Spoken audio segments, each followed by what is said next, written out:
Recovery Sort Of is a podcast where we discuss recovery topics from the perspective of people living in long-term recovery. This podcast does not intend to represent the views of any particular group, organization, or fellowship. The attitudes expressed are solely the opinion of its contributors. Be advised, there may be strong language or topics of an adult nature.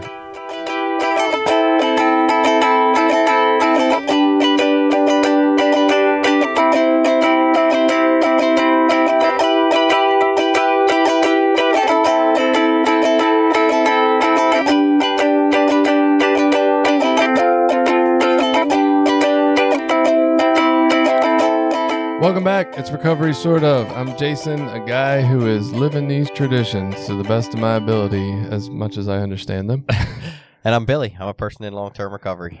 And so we're here today to talk about Tradition 9. It's the 9th month. It's September. The year is flying by.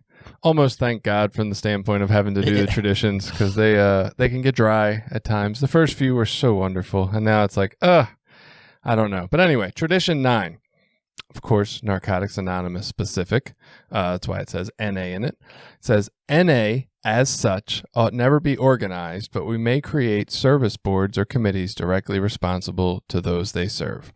So on the surface, for it to say it should never be organized is weird, right? Because when I think of things that are organized, like meeting times, schedules, meeting locations, like it's a big worldwide fellowship. Yeah. With set meeting formats. Well, and how hard would it be, like, if it was less organized than it looks? Like, what, Facebook? You go on Facebook that day and you're like, oh, it's Tuesday. Where are they going to hold that meeting tonight and what time, right? Like, oh, Right. Look, it's at Brian's house at 7:26. Like, Right. What? That would be weird. So for them to say that NA ought never be organized is really strange to hear. I mean, I don't think we think about that. We read these in a lot of meetings. It's like, it's pretty organized. Yeah, and that, because it's become so big and so well known and such a worldwide fellowship, that's why there became a need for service boards and committees. You know, like, because it got so popular, that created this need to have these. Right. What organizational structure we try to use. So to get into some of the boring background of this tradition, it says we must first understand what NA is. Narcotics Anonymous is addicts who have the desire to stop using and have joined together to do so. Our meetings are a gathering of members for the purpose of staying clean and carrying the message of recovery. Our steps and traditions are set down in a specific order. They are numbered. They are not random and unstructured. They are organized. But this is not the type of organization referred to in the 9th tradition. In this tradition, organized means having management and control. So that's what they're saying about NA. It ought never have management or control, which is interesting because I've always felt like there's been like one more than other influential member at every home group I've ever been in who seems kind of like the manager. Yes, but over time, I would say those managers change. Yeah. Most home absolutely. groups don't keep the same one for too awful long. I don't know. You get one of them old timers. It seems like they stick around forever. It goes on to say, on this basis, the meaning of Tradition 9 is clear. Without this tradition, our fellowship would be in opposition to spiritual principles. A loving God, as he may express himself in our group conscience, is our ultimate authority. And so for anybody that's not in a 12-step program, the idea of this is we all each have our individual higher power, whatever we choose to call that. Some call it God, some it's Jesus, some it's Buddha, some it's flying spaghetti monster, some it's no God at all, whatever that may be, right? Spiritual principles, the rooms of NA, like we all have this version for ourselves. And then we come together and supposedly in this group conscience, right? When the group members come together to decide what the group needs and how to best meet those needs. Everybody brings their own God into that and like, okay, well, my God thinks it would be good to be more welcoming, so we should have a greeter, right? And somebody else says, no, that's a terrible idea for whatever reason. Like their God doesn't believe, like, but the ultimate vote, and if we're all trying to keep the spirit of carrying the message and helping more people in mind as we have these discussions in group conscience, the vote happens and supposedly God's will happens, right? Like the ultimate authority of those meetings is the vote. So can I say, though, in a true group conscience, a vote's not even required, that the group is able to come to a consensus-based decision-making. That's kind of where that idea came from, is that, when you talk about the group conscience, the whole idea was that we all bring our best, most spiritual selves to the table and then make the decision that's best for the group. And in a true group conscience, you don't need to vote. So we would all agree. Everyone comes to the same decision. Yes, I don't feel like making someone feel more loving and welcomed at a meeting is paramount to what we do here. So we're going to have a greeter. Okay, but say you bring in a thing like this. Hey, our home group happens to be near recovery houses, and 90% of people who come here are early in recovery, first 6 months. My higher power has led me to believe I should introduce the idea that our home group be a 1, 2, 3 step meeting, right? We should constantly be harping on these first 3 steps, get people in here, get them involved in the idea of steps, have them hear the first 3 steps where most of them are probably working, and different concepts about that. I think that would be the most useful for the area we live in and the group we have. And somebody else says, well, I think newcomers get more out of open speaker meetings. There's no real wrong there, right? There's not oh, well, this mode doesn't support newcomers as well as that mode does. They're both probably equally useful. They're both good ideas. And they might also say, hey, sometimes new people have some crazy shit to share. If we have speakers, that takes up more of the meeting. You won't hear as much of the crazy shit. You'll get more recovery information in the meeting. So I don't know that those people and the other 10, maybe they're split pretty evenly, people who feel it's a good beginner step meeting idea and other people who feel it's a good, open share meeting. I don't know that you're going to come to just a group conscience where everybody all of a sudden agrees what's best for the meeting, because either is best for the meeting. Or you could do both, one week, one the other. There's a myriad of options there. That's a specific situation. Don't ruin my black and white example. But that's the idea. Again, the idea is that we will all come open-minded, willing, you know what I mean? And maybe I'm you have a good point, Maybe my idea is not the best. Maybe your idea, we can try that and see what happens. Let's try that and see what happens. But and it doesn't happen all the time. Trust me. That's interesting. Been through so many discussions where the conscience really means a vote. And that just sometimes is the way that it goes. But ideally, you'll be able to come as a group and you'll continue to discuss ideas. You don't need to just be well, we got to wrap this up in an hour, so we're fucking coming to the end of the hour, so vote. We got to wrap this motherfucker up. Okay, so what are your concerns? What are you worried about? What do you think are the problems? Maybe we can talk about those. That's the spirit of a group conscience. That's not how it plays out, unfortunately, most of the time, but that's the spirit of it. It's interesting, man, because I, in my life experience, have not seen that very often, right? And even when we do all agree, we kind of take a vote anyway, just for official purposes, I guess. But it's always felt more of the idea was whichever way the vote fell was the ultimate authority of God acting in our lives. And that's called a majority decision, not a group conscience. Just for clarity of definitions. That's fair. That's really interesting. I can't imagine.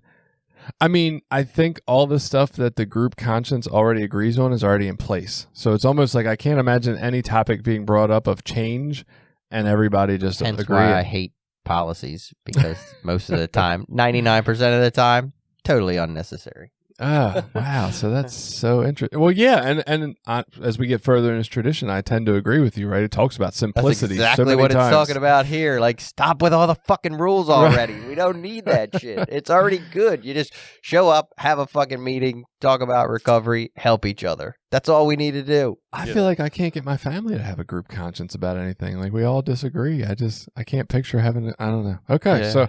So to move on from there before I get too caught up, but that is fascinating. The ninth tradition goes on to define the nature of the things that we can do to help NA. It says that we may create service boards or committees to serve the needs of the fellowship. They exist solely to serve the fellowship. This is the nature of our service structure as it has evolved and been defined in the NA Service Manual. Which is interesting because that's out of the basic text, and I thought the basic text preempted the NA Service Manual, but I guess that was added in one of the updates. We're on we we that's also probably have a out of service the manual. 6th or probably The 6th fifth, I think. edition. Yeah, so by then there was the early versions of the basic text didn't have it. So yeah, when we create service boards or committees, which is everything that is not a group, to my understanding, their only purpose is to serve whatever the groups need. And this tradition really laid that out specifically. Billy talked about it before we came on, the upside down pyramid idea of our service structure, which is like all the many, it's kind of like you think of it sort of like a democracy where the people are at the top and the president would be at the bottom just doing whatever they asked him to do. This is the same, like it's the groups at the top, and then every step of service is beneath that just to do the bidding of the groups. You're like, what do you need? How can we help? One of the things that stuck out to me reading about this tradition was how often it talks about the regular communication in two directions to keep this working right? Like the groups constantly need to be informing the service structures they've created what they need. Like, this is what we need. Hey, this is what we need. Every month, this is what we need. Okay, what you did isn't quite working. We need it more like this, right? And then in return, the service structures need to constantly be reporting back to the groups. Hey, we tried to do this thing that you guys asked for last month, and this is how it worked, and this is maybe what might work better or adjust to meet your needs better. Like, this is what we've learned. But it's that bi-directional communication regularly that keeps it all flowing right, and the service structure doesn't lose its understanding of what it's supposed to be doing as long as that keeps going. So I thought that was interesting. Well, just to get a little more basic for anyone that's never been either involved in the service structure of specifically NA. I can't speak for AA because I've never been to any of their service. Intergroup. Yeah, intergroup, whatever. But so within Narcotics Anonymous, where this service structure comes in is we have outreach efforts. We call them H&I, hospitals and institutions, where, let's say here in Cecil County, we say, hey, we have the Cecil County Detention Center. There's also, a treatment center that serves our county. There's a treatment center within the county.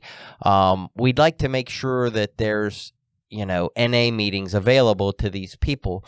So we'll form an H&I committee that will organize those things. It will be a person to reach out to the facility to coordinate what day and times the meetings are going to be, make sure that our speakers are cleared, communicate about the rules, those sorts of things. And that typically shouldn't be handled by individual groups, although I believe in some areas it is. Some areas will actually, individual groups will handle those things on its own. But like in this area, most of our groups are small. It would be a big burden for one group to take on that thing, but we have 30 groups. So between that, we should be able to coordinate that effort and organize that effort. And so that's the idea, and we have H&I, we have public relations, which does outreach into the community for different things. We have a literature committee that makes our schedules, so that the times and dates are organized so that, say, our health departments and things know where to find us. So these are the types of things where you would get, a service board or a committee. Mm-hmm. They're the needs of the group. It's nice to have an organized schedule, because if you just have 30 random groups and someone's coming out of a treatment facility, it's like you want them to be able to find recovery meetings. And I'm probably talking out of my ass with this statement, but I will say it anyway. From what I've heard, in some instances at least, AA is more done by the groups. Like, a group will step up and take on these kind of things. Like, one group might decide they're going to do lots of events for the members of their group. And not that members that go to other meetings can't come, but it's just it's not like a special events at an area level. They just say, hey, we're going to put together a Hershey Park trip. Like, let's put the word out and tell people. And this group's going to sponsor putting on the H&I meeting at this local facility by them, because it's important to I think from what I understood, it was a lot more done at the group level like that. Yeah, and I'm sure that has a lot to do with the size of the groups and the abilities of the groups, financially and otherwise. We have events where people come together, picnics and things like that. And in our area, even some home groups host a picnic each year. Other home groups probably couldn't afford to put on a picnic each year. You know, it depends on what the group can and is willing to do. Thinking about like government, which is, you know, I've forgotten a couple of these months and during the traditions to talk about government or how this applies in families. But just thinking about government for a second, like I think this is how democracy is supposed to look. Like we're supposed to vote people in that do the things we want them to do, and if they don't, then we need to like get them out of office and put somebody else in that is doing the will of the people. Like that's the goal of it, is that the people have the say. I don't know that it looks like that very often in practice. I think representative democracy is even further looking from that than we think. But I think this is the idea, right? So I think at least at an idea level, it's a pretty nice idea that it's not some big corporation telling us how to do this or what our rules are. It's like, hey, we're a group. We're all here together. We're trying to stay clean. And this is what we need. Can you help us with that? And if not, then we don't really need you to be a service structure. Like, it's not useful. Further on, it says, this is NA as such, a simple fellowship using a non-professional addict-to-addict approach to the disease of addiction. We are a fellowship, not a lobbying organization or a medical service or a chain of treatment facilities. We are non-professional. We have no rules, no fees, no governing bodies, and only one membership requirement, a desire to stop using. That's fucking interesting, honestly. I look at, we have no rules. And I have always thought the traditions were the rules. But the tradition says right here, we have no rules. So there's no rule that says we couldn't have a meeting and say that people in Suboxone are clean and have them celebrate. There's no fucking rules. Right. Wow. That is true. And there's no rules against those meetings that you talk about that said caffeine and nicotine were used and you weren't clean. No. And in fact, when we reached out at that time to World Services about those issues, they basically sort of came back and said they didn't have an opinion, like that it was up to our area how we wanted to handle that situation and go about, you know. There was no, whatever you want to call it, legal recourse for us to go shut them down. There wasn't anything we could do at that point to shut them down. Get lawyers and march in there with the police, and cease and desist order. Right. You're not Narcotics Anonymous. Right. And that was the direction from the world is like, oh yeah, we don't do that. So that's interesting. So anybody who thinks like I used to think before I started doing more of this tradition, understanding that the traditions lay out the proper and improper ways that meetings function or things that can be done in meetings. This right here says we have no rules, so you are wrong. There's no fucking rules. The traditions are all concepts that hopefully help us think about the positives and negatives they're guiding of situations. principles. Yeah, they're like questions that make us think.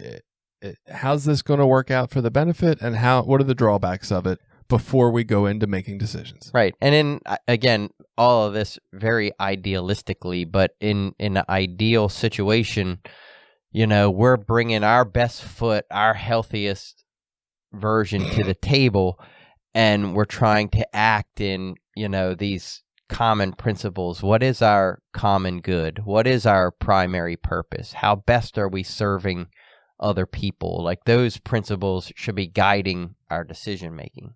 So it's fascinating because I agree ideally, and yet I have rarely been a part of any group conscience or discussion at area level that looked like everybody had their best foot forward.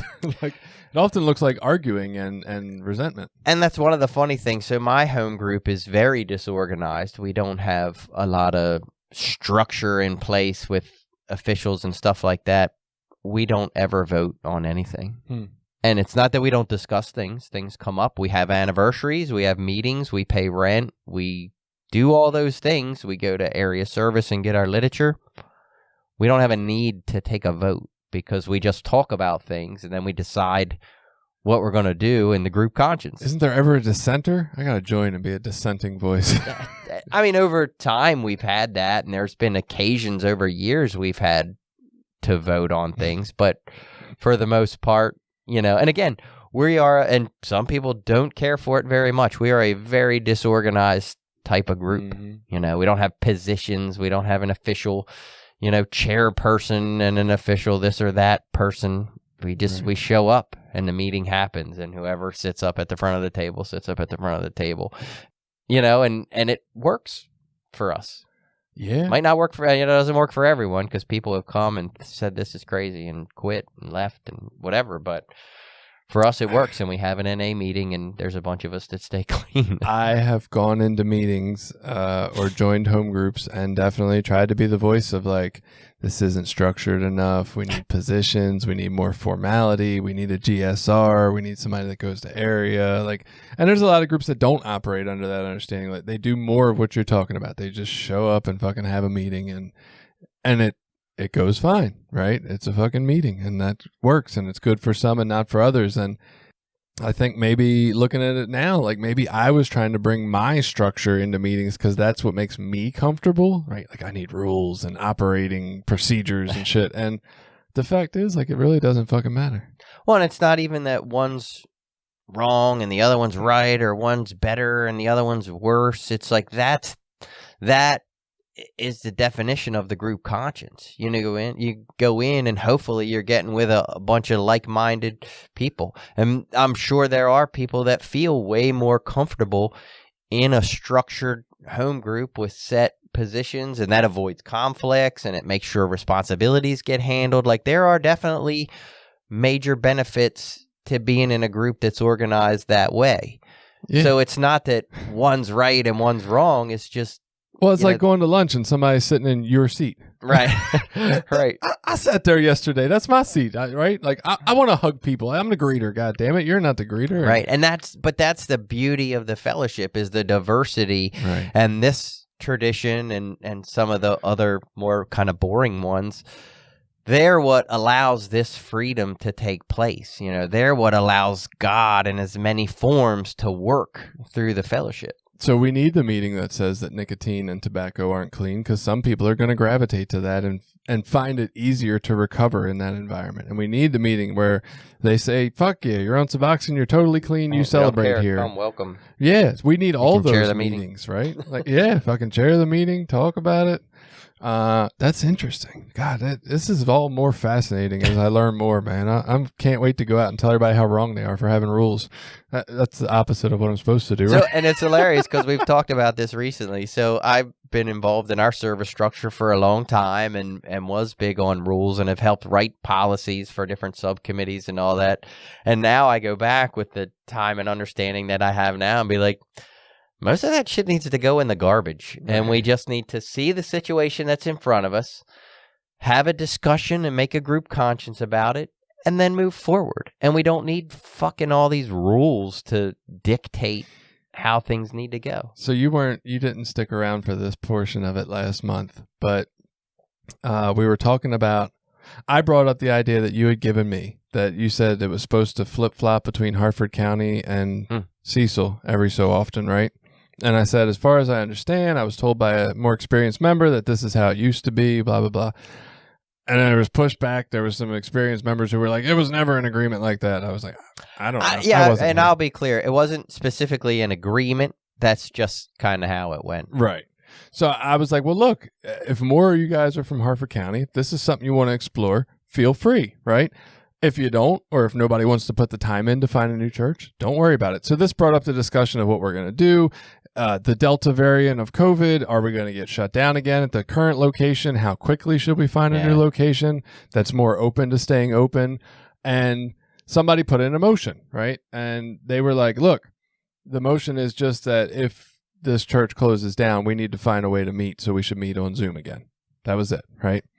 People didn't want to talk about that because they want to meet in person. It was a much better turnout in person, at least twice as many people as we had on Zoom. And so they put this motion in, and one person, we had a short discussion. One person said they made a motion to table it. A second person seconded it, and then it was tabled. And I am baffled by that policy. I'm like, so two people in the meeting can decide that we're just not going to talk about this and vote on it? So right now, if Delta shut us down before next Thursday or whatever it is, we don't officially have a way to meet. Like we were going to Right. go on Zoom anyway because I don't give a fuck what they say. But like we didn't vote on it, so we don't officially have a way to meet next month if we get shut down. Oh, I say then you just don't meet. Well, and we might not. But it's just But interesting to me, the whole policy that two people can just say a motion and second to table, and there's no vote on that or anything. Like, that's just what happens. Right. I'm And like, does that feel like a group conscience? no, that feels like two people could just dislike something and then we can't Exactly. talk about it. And that's fucking stupid. Exactly. And That's a dumb policy. I mean, for a while back, at least, I don't know who, I don't want to say they, but the World Service had put out a lot of information and was doing a lot of PR about this idea of consensus-based decision making instead of voting on stuff. And I don't know if that I've got out of the service structure so much in the last several years, so I don't know if they still even talk about things that way. I never But that heard of it. was a push that came around for a while, was that discussions were just supposed to happen, and you were, again, hopefully able to just discuss things until you could come up with a common resolution and a common goal for your area. That the idea was not, you go in and vote on things and 3 pros, 3 cons. I mean, that it's so, again, our service structure historically has run off what's called Robert's Rules of Order, which I only know this because of being involved in service. And you would bring up like a motion, as like Jason said, like, hey, what should we do if this facility shuts down? Should we go to Zoom? And then you would get like 3 pros and 3 cons. Then the discussion was shut down and you took a vote. And that isn't a group conscience. You know what I mean? Every member doesn't get to express their point. Every person doesn't get a say. And if you have concerns, sometimes they're not even addressed. No one even answers your concerns, and someone might have thought of something that nobody else thought about that Right. could be a major influence. But you had your 3 pros, so fuck it, we're done. And you are bringing this up at a terrible time when I am area chair and kind of believe in this idea that you're giving me, but I don't want to be there all fucking night. And I've seen these discussions go nowhere for 45 minutes because they're just back and forth. And I'm like, So it's okay not to make a decision sometimes. yeah, but I don't want to sit here while these people talk for fucking 3 hours. Like, I'm here to, let's get this Oh, well, you baby can going. still say, hey, we have a limit of time. Yeah. You know. I don't know. I guess for me, just I don't know why the policy would be that 2 people can make a motion tabled. Like, why is there no vote on that? Like, Right. at least get the consensus, right? At least get the majority of what people want, not just what 2 people want. But- That's fucking weird. And even that idea, so the whole idea of tabling it gets misrepresented. The idea of tabling something is, I believe, my understanding is that as a representative of my group, I'm there to represent my group. And if you bring up an issue that me and my group never talked about, how the fuck am I supposed to represent my group? Because we haven't had a discussion about that, so I don't know what their opinion is. So the goal would be, as a member, to go back to my group, discuss whatever the issue is, come back the next month prepared to discuss, address concerns, vote on that issue. It's all part of that communication process. But we've gotten into a place, at least my experience, in area where we feel like these things need to happen in rushed amount of times, and that Well, this we one was talked a little about it time last month. sensitive. Right. This would be a different case. Like, this is a situation where it could be time sensitive. Right. Whereas Most shit isn't. yeah. And so as an area issue, you and I have talked about this before. I think we've talked about the lack of turnout at a lot of the area service committee meetings and why groups aren't showing up. And to me, there's a question of, so is this area service even serving these groups? And if it's not, maybe we need to end the fucking thing or restructure it in a different way or do something different. Just because it exists in the way it is now, if it's not serving the groups, it's not supposed to exist. I would agree with that, but I think my take is a little different just because all the subcommittees run through there. Like, when we talk about the communication in both directions, that is where the groups get informed of what the subcommittees are doing, because it would be impossible for the H&I chair to go to every meeting in the area and tell them what's going on and get their input, right? To give them the feedback of, hey, this is what we're doing. This is the open spots we have. We need help. So area is a good place for that. So I'm not saying maybe area doesn't need to make any other decisions, but I think they do need to be held, even if people aren't showing up. If fucking 5 groups show up, then great. Them 5 groups get the information back from H&I and get to take it back to their groups and find the people to help. And like, I think it needs to exist for that purpose, at least, just to be the kind of hub for the subcommittees to give the feedback to the groups that want to be a part of it. The groups that don't want to be a part of it, fuck it. Like, we ain't missing nothing. I don't think we just cancel area just because groups aren't showing up. Like, I don't believe in that. I don't see how that benefits the other service structures we've put in place. Like, I think there's more benefit if they have a place to come talk about what's going on. Yeah, and I was thinking of it more along the lines of, if area didn't exist in its current form, it's almost like, because it exists in its current form, nobody's going to really do much to change it, or we can't envision a way of changing it. Whereas if it didn't exist in its current form, maybe a new thing could spring up from the ashes. But if we don't have any ashes, there's nothing new to spring up. The current will just exist, and then we'll just bitch about how it's not working. Right. And it's sort of like the same with literature and all these other things. Like, I was a literature chairperson for a while, and my term was up. I had served 2 terms, and I went to area and I said, look, I'm telling you now, next month when I show up, and no one had stepped up to take the position. I said, I won't be here next month. This literature will all be here. I will not be. Whatever you guys do is up to you. It's not my responsibility. And someone eventually stepped in and took the position, and it got filled, and a new person came into the role, which is how I think all that's supposed to work anyway. But I just kept showing up, and it stayed my position unofficially. I have seen people do their positions for years and years and years because nobody's ready. I think our treasurer's been there for quite a long time, and thankfully, I know who's taking over for me next year, so I am already working my way out.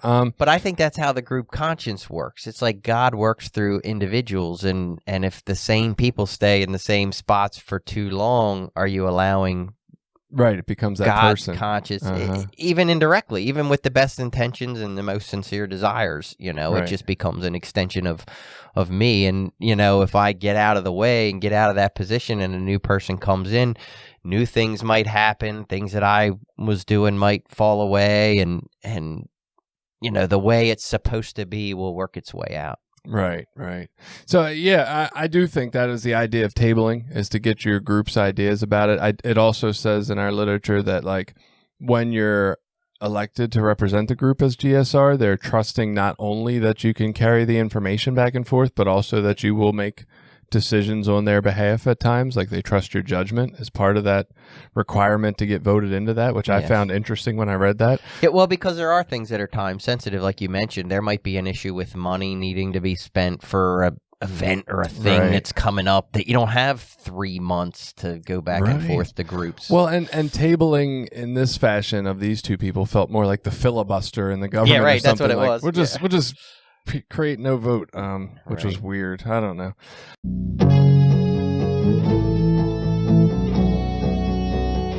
This episode has been brought to you in part by Voices of Hope, Inc., a nonprofit recovery organization made up of people in recovery, family members, and allies. Together, members strive to protect the dignity of those that use drugs and those in recovery by advocating for treatment, harm reduction and support resources, and mentoring. Please visit us at www.voicesofhopemaryland.org and consider donating to our cause.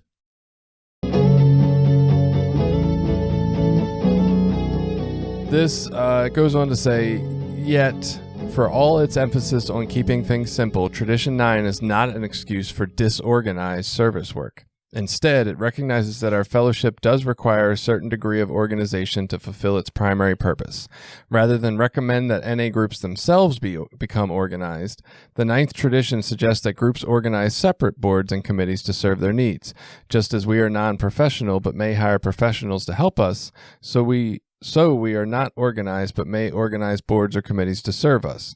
This arrangement ensures that NA, as such, maintains its uncluttered, direct approach to recovery while assuring our ability to fulfill service tasks requiring a certain amount of organization. So groups should remain cluttered and uncluttered from, organization problems and just focused on let's just carry the message. It's really that simple. Let's show the fuck up, open the door, carry the message. Right. We complicate the shit out of that. We sure do. Oh my God. But back to the H&I example, I mean, that can become very burdensome on a group that has 6 home group members to try to carry an H&I commitment, in a facility. And then it becomes just one person. Or what if that group closes up? Or, there's all sorts of challenges that a committee that's organized with some structure can help to carry. Absolutely. To maintain the focus of its recovery meetings, the group usually conducts its business meetings separately, keeping NA as such. They keep saying as such. It annoys the shit out of me. Keeping NA as such as simple as possible. This was interesting, right? Because this was always my experience in my Baltimore area, right? We had a meeting and then you would call group conscience, which was also the business meeting. Right. But I have been to other areas, and at least 2. I think one was in New Jersey and one was in Wisconsin, where I showed up at the meeting, and the first 15 minutes, they were doing announcements and key tags, and they went over the business meeting aspect of it. And granted, and they get their treasury reports and stuff. Yeah, and granted, these were small groups, right? So it probably did not hinder the meeting itself on a regular basis. But I found it fascinating, and I was like, my initial reaction was, "Oh, this is fucking wrong." Right.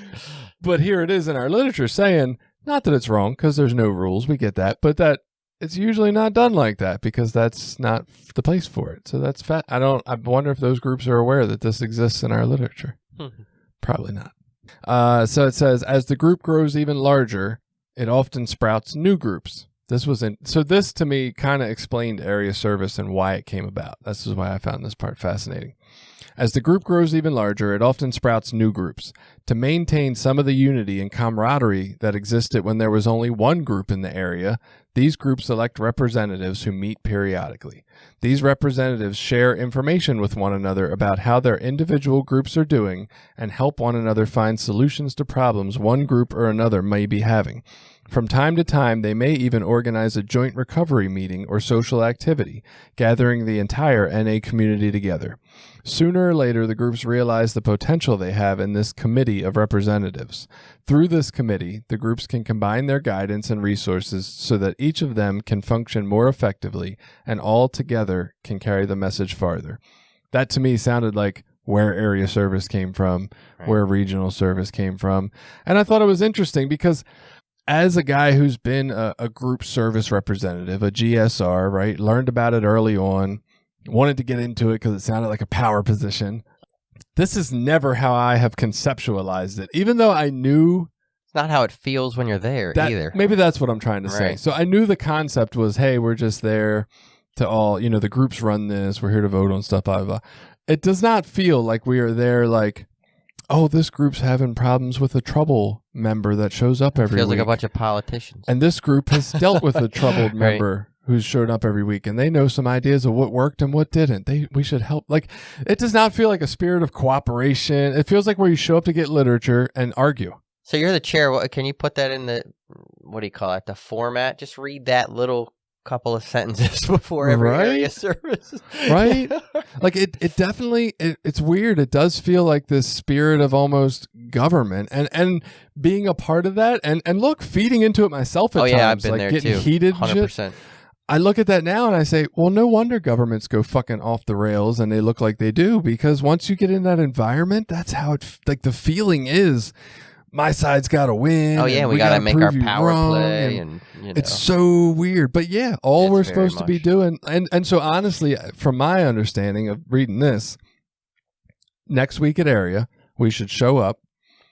The reports from the subcommittees, the service structures we've created to do work for us that we want done, H&I, phone line, things like this, they should give their reports, give their feedback to the groups. The groups should give feedback to them of if they're doing a good job or if something they're doing needs to be adjusted. And generally, if none of the other groups are having issue in their group, that should be fucking it. Like, we don't need to come up with all these random new ideas and make new policies and change anything. And that's what I keep saying. That's exactly it. It should be like a fucking powwow of the groups. Like, hey, good to see you. How's things going over there on the other side of the bridge? You know, or the fucking meetings? Is your attendance good? You know, and that's what the idea is supposed to be. We don't need a bunch of these fucking rules to try to force cooperation or force groups into answering to, you know, the area. Like, it gets weird. It gets like some sort of weird power play. I will say, up here, I haven't seen as many weird things happen as I did down in the Northeast Freedom area, down towards Baltimore. But a lot of it's been on Zoom, and there have been a couple of like argumentative debates, but they were about weird shit about if we should have literature sales while we're still on Zoom and all that, and are they even useful? There's like one group that's actually using it. All the rest of them are just buying from NA and having it shipped to their place or whatever. So like, I haven't seen a ton of that, but I don't even know what I'm going to do when I encounter it, or if I'll recognize it in the moment.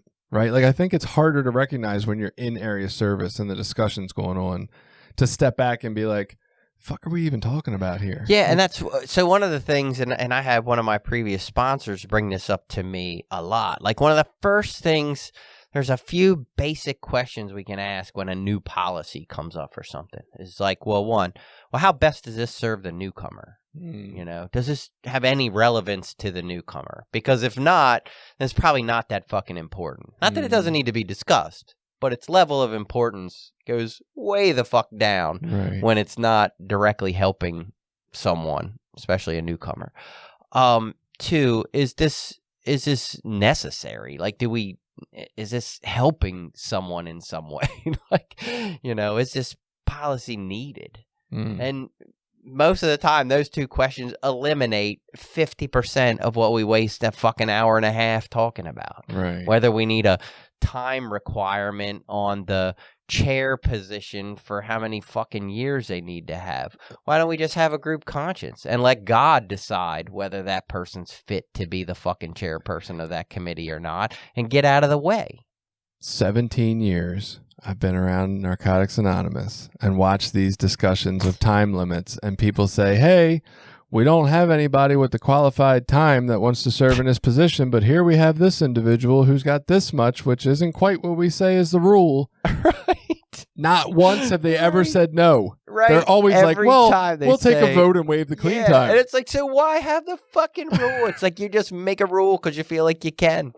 You know, it's like organization that you don't even need. But do you think not having the rule is better, or should it just be changed to be less of a rule and more like when you look at a job advertisement and they're like, hey, we'd like to see this in applicants, but you don't have to have that, right? Equivalent experience is also useful. So my understanding is that's what the policy's supposed to be. It's not supposed to be this set of rules, because you can at any time, you can vote to alter a policy or change a policy, but even that turns into a whole big dog and pony show about you gotta make a fucking motion, and you gotta have a motion. The old policy, or do you have enough people present to change the policy? And that's what I mean. It's all just a way, most of the time, to circumvent the group conscience. It's what it feels like to me. It's like, why? We're here now. We're all the people that are in this room are the group conscience at that moment. That's God working. Right. Why do we need to revert back to some previous conscience of a previous group from 3 years ago? Like, it just seems not the way that this is supposed to work. I don't know if you have this up here, and I guess I'll find out as we go possibly, but in the other area I came from, we voted on a policy change, and then the next month they tried to bring it back up to talk about it, because like Yeah, it can't be changed for 3 months or something. Right. Yeah. We felt I like think because we felt like it got twisted or something. Yeah. And I'm like, what the fuck? You mean we're stuck with shitty policy just because we did it? Like, Right. That's crazy. And again, back to this whole, we didn't think this was going to be a problem when we made this new fucking policy. But now we're stuck with a bad policy because we limited the discussion and rushed to a decision. Well, let's change the policy that says we're stuck with it for 3 months because that policy's definitely been in place for 3 months. So we'll change that policy. Then we can do whatever the fuck we want. Yeah, that was the craziest thing ever. I think we make a policy that every 3 years we throw out all the old policy. So what do you think about the idea if this says there's no rules, that none of that policy is actually official or able to be held up anyway because there's no fucking rules according to the text? I mean, does it say that? I thought within the service structure there is organization.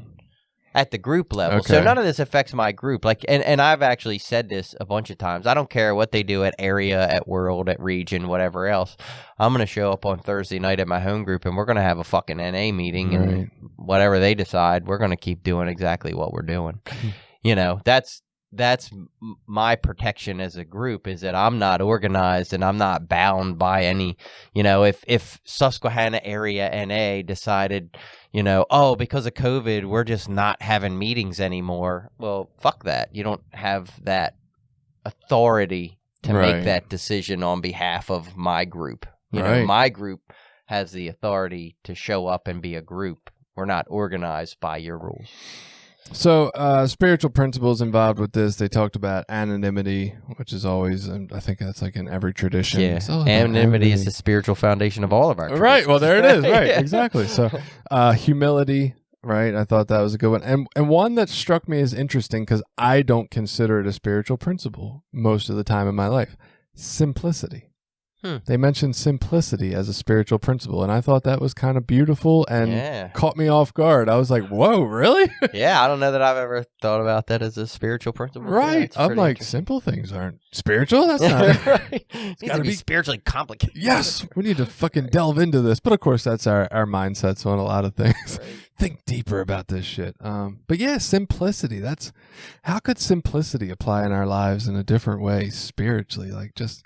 I'm trying to, so if we wanted to take this kind of concept into our families, like if you look at my calendar, I will show y'all if you're watching on YouTube, and I will show Billy, like this is what my calendar looks like for the month of September. I don't know if you can see that. Hopefully there's no personal information on there, but I had a guy yesterday that was like, that's fucking crazy, dude. I have like 3 things on my calendar for the whole month. And I'm like, my family needs to be organized, and I'm constantly going over to plan. I will try to plan with my wife the same day, like 4 different times. I'll ask her in the afternoon. I'm like, well, how are we going to handle this? Are you going to take this one to practice, and I'm going to make dinner, and then you're going to come here? And then, like, I need to know the order of all that. And she is definitely on the other side of this. She's on Tradition 9 side. I'm on the other side of that, too. She's like, I don't know. We'll fucking figure it out. My wife butt heads for the same. And I hate it. I'm like, no, tell me what's going on, because I feel out of whack when I don't know the plan, right? But then we'll agree to it, and then I'll ask her like 3 hours later. I'm like, so this is what's going to happen, right? I think that's what we said. I just want to be clear. And then she'll forget what we said, and I think maybe, I don't know. I thought you were going to take them. And I'm like, that fucks me up, but I guess I need to be more simple in my practice.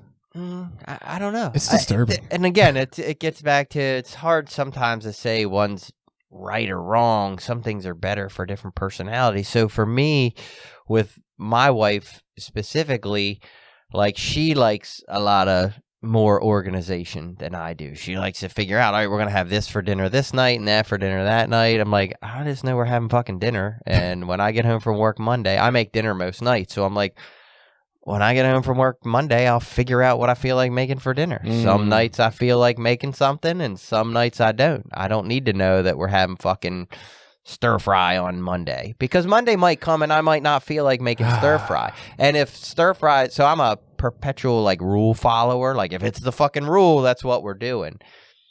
And I'm not real flexible on stuff. So, you know, like rules don't serve me well all the time. You sound like a guy that has tacos on Wednesday instead of Tuesday. It just depends on how I feel on Wednesday. If I feel like a taco on Wednesday, I'll have it on Wednesday. Taco Tuesdays, damn it. But, and just, we were just talking about this today. She tells me last night, I'm going to get up and I'll get up and I'll go to, do the grocery shopping, and then I'll let, my daughter take my car because her car's messed up. And, I'm like, all right, that's the plan. That's the fucking rule. That's what we're doing. And then we get up in the morning and she starts wanting to change it. And I'm pissed. I'm like, right. If you'd have just said yesterday, we need to work this stuff out, I'd have got up in the morning and tried to figure out how I was going to work it out. But you told me what we were doing, and now it's time to do it, and you want to change it. Fuck that. Now I'm angry. So I struggle with not knowing. Like, I have a thing about knowing. I just feel more comfortable, more safe. I'll be eating my not so delicious lunch, trying to be healthy, and as soon as I get like 2 bites into it, I'm texting my wife. I'm like, what's for dinner? Because I want to have something to A, look forward to, but B, I don't want to come home. If it's something I'm not thrilled with, right? If it's one of those dinners, I don't want to come home and be like, oh yeah, it's dinner time, and then find out it's that and be like, oh. Right, that expectations, we talked about those expectations, right? So I like knowing so I can kind of get my mind right about what we're eating, right? I like knowing so I can get my mind right. Do I have to run my daughter down to practice today? Is my wife taking care of that? Like, what's my responsibilities? Because when we talk about, tempering our expectations, which again, we still don't know if that's a real thing, but I do much better planning my day around, I know I got to take my daughter to practice around 4:20 because that's what I got to do today, than thinking I don't. And then at 4:15, I find out I do. Then I'm like, well, what the fuck? Like, I was enjoying my day, God damn it. I was prepared to rest. And see, that's where the group conscience comes in. You know what I mean? It's like, it's important for you and your wife to communicate and work out a system that works best for you. And just because that works best for you too, doesn't mean it would work the same for me and my wife, or me and my wife and kids. We might function in our group conscience a little differently. What I've found, though, is the difficulty in that is when people operate differently because it's best for them. Like, I don't necessarily, that means that people are bad for each other as a couple. Like, I don't think we'd be better for each other if we were both more like me. And I don't think it's so much that opposites attract or anything like that, to some extent, but it's a little different than that. But so yesterday there was some pizza in a bag that was laying on the counter. And I was like, oh, was that pizza from dinner? I'm going to heat that up. It looks good, right? I grab the bag. I take it over towards the microwave, grab a plate. The bag's got like sticky shit on it. Drives me fucking crazy, right? I hate touching things, areas that aren't supposed to be sticky, and they are.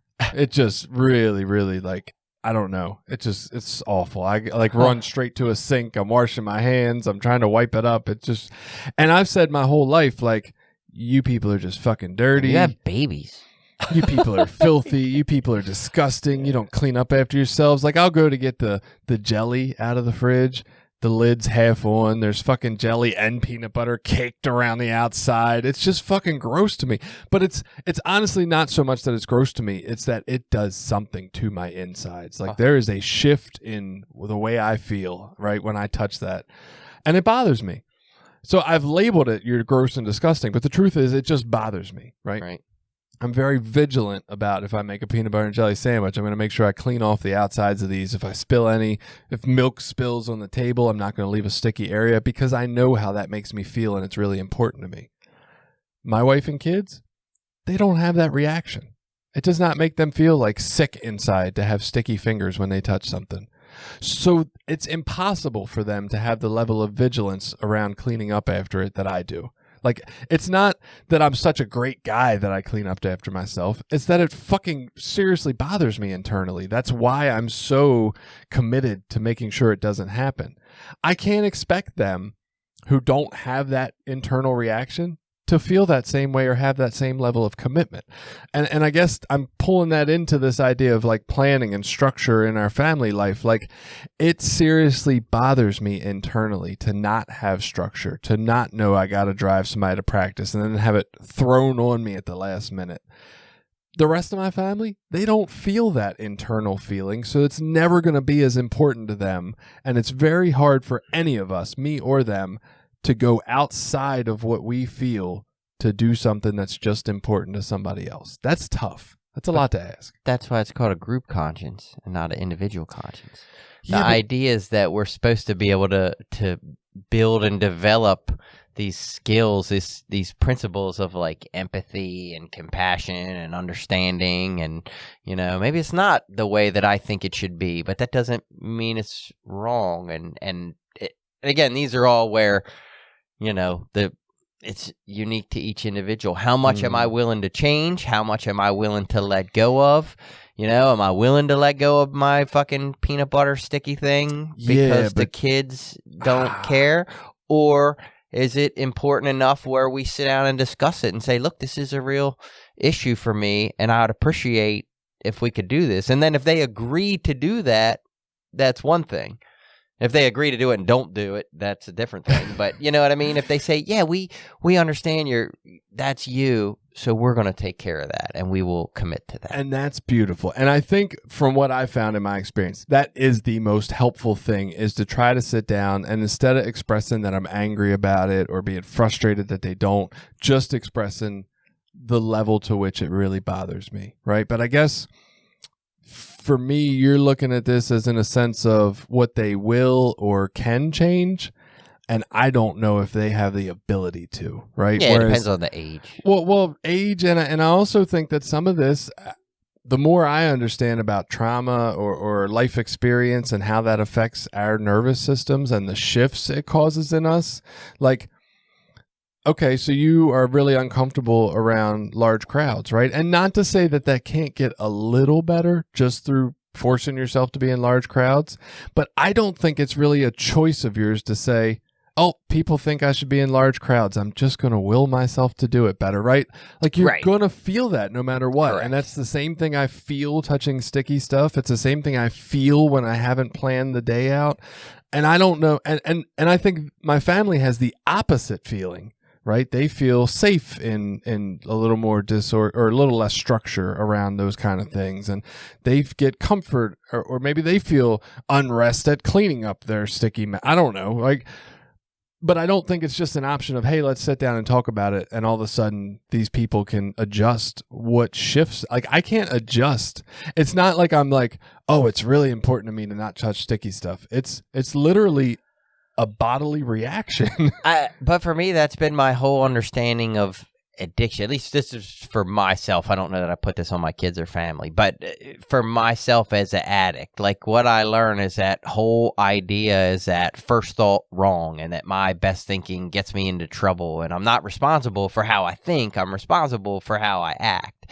And through the practice of meditation, the practice of spiritual principles, the practice of, not just reacting to my feelings, like, I learn to do things differently to be the best version of myself. But I don't wait for the thinking to change for the actions to follow. I got to start with the actions, and then maybe the thinking will change. Maybe the thinking's never going to change. My impulse to keep the fucking extra change when the lady gives me, at the store, that impulse to keep that shit's probably going to be there the rest of my life. You know what I mean? To stick it in my pocket and walk out and be like, fuck them. But the behavior is now that, no, that's not the person I want to be. So in a sense, I agree with that. Like, the behavior has changed. Like, I've been able to recognize that it's not them, right? My reaction is something that goes on in me. So I don't need to yell and scream at people in my house for not cleaning up the peanut butter and jelly or the sticky stuff or whatever. Like, okay, maybe they didn't recognize it, have no idea. Maybe they're lazy, whatever. Like, the problem is more the way I feel inside when I touch it. Meditation has helped to not react, but I still don't know that that's healthy, that I have to be in an environment that makes my body react that way. And I can work on changing actions and stuff like that. I can't change the internal sensation I feel. Like, that doesn't just change because I do something different, I don't think. I think that's something that gets changed through, like, I don't know, some kind of deep healing experience. I'm still not completely entirely sure how that works. What do they call that, where you just exposure therapy? Yeah. Where you just keep throwing sticky shit at people. We'll go back to our last episode. Pain, just enough pain and you'll feel better. Lick 10 lollipops and lay them down. You got to keep picking them up. Dude, it's sticky shit. But and that's a minor one, right? That's not an overwhelming feeling, but it's a definite internal shift in the way my body feels. Yeah. And I think that's where for me, the big groups thing, like, I don't try to say something's wrong with me or whatever. I either decide I want to deal with it that day or I decide I'm not, and I came to a meeting the other night and there was a lot of people crammed into a small room. Besides just the COVID factor, it was very uncomfortable and I wanted to leave. I convinced myself to stay. And I don't know that staying was the right thing, Right. It just was, hey, I'm faced with this. For me, it had more to do with I wanted to challenge myself to sit through that uncomfortable situation. I don't think that's ever going to change for me. What can change is that I don't have to allow that to limit my experience. Or I can. And that, I don't put a judgment on myself either way. If I had left that meeting and went home, I'd have been just probably as okay with it. It's not like one was the right thing to do and one was the wrong thing to do. No. It's just, I'm going to try to face life. And I guess from a therapy perspective, it's like, is that challenging yourself a healthy version of moving forward in life or not, right? Like, or is it going to inspire growth? Is it just like, hey, I prove that I can do this if I force myself, and it still feels fucked up?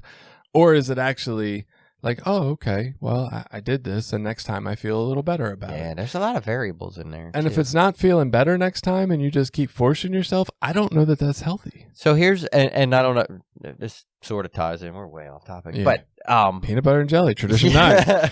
Makes sticky messes. So, my son went to the doctor. The doctor told him he was overweight, so he had made a decision that he wanted to go to the gym with my wife, and I go pretty regularly every day.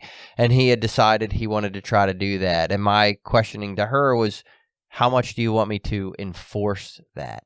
Because I get up every morning at 5 o'clock and go to the gym. I fucking hate it. I've been doing it, I think it's been like 2 years now. There isn't one day, maybe one day, that I wake up and go, oh yeah, this is fucking great. Is that I chest love day? it. Every day it's like, fuck, man, I'm just sleeping in today. I'm not going. I'm going to lay back down. I'll go tomorrow. It'll be fine. And then I fucking start to wake up. I'm like, all right, just get up, you bitch. Fucking let's just do it.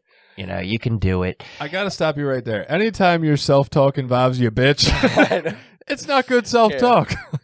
But that's, and this is what I talked with my wife. And I don't know if that's healthy or not in today's standards. I don't know if that's good. But I get up and I go and I show up and I do it. And most days, when I'm done, I feel good that I've been able to have that discipline and that ability to push through, and I'm going to say hard thing, and I almost want to put that in some air quotes, hard thing, like it's getting up and going and exercising. It's fucking hard in this society. Right. It's way easier to lay in bed in the covers and sleep.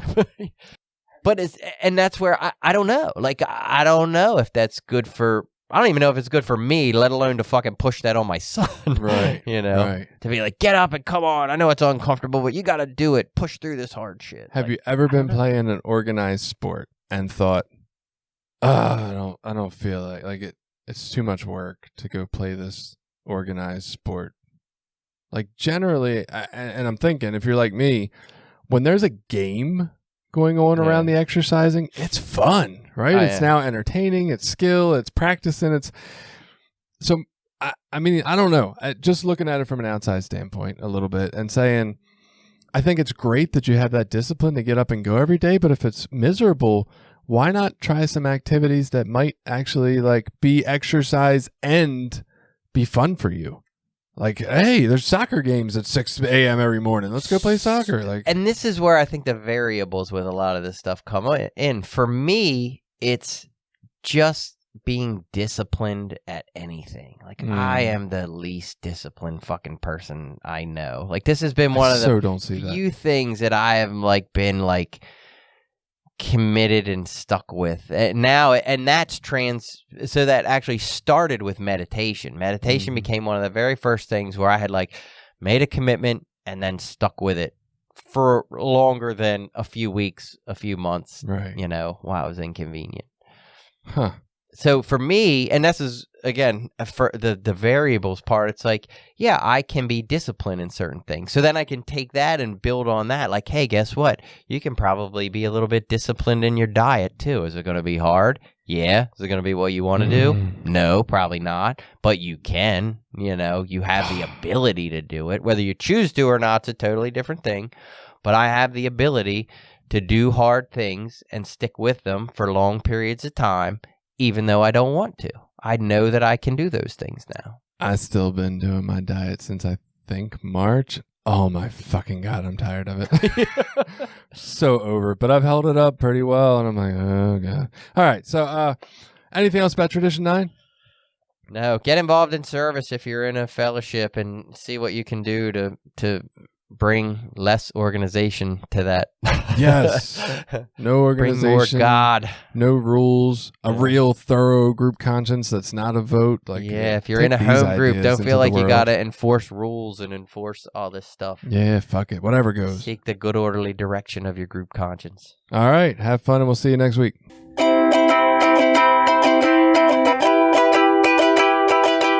Did you like this episode?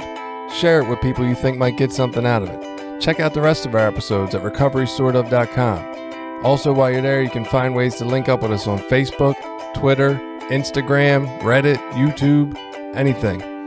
We're always looking for new ideas. Got an idea you want us to look into? Reach out to us.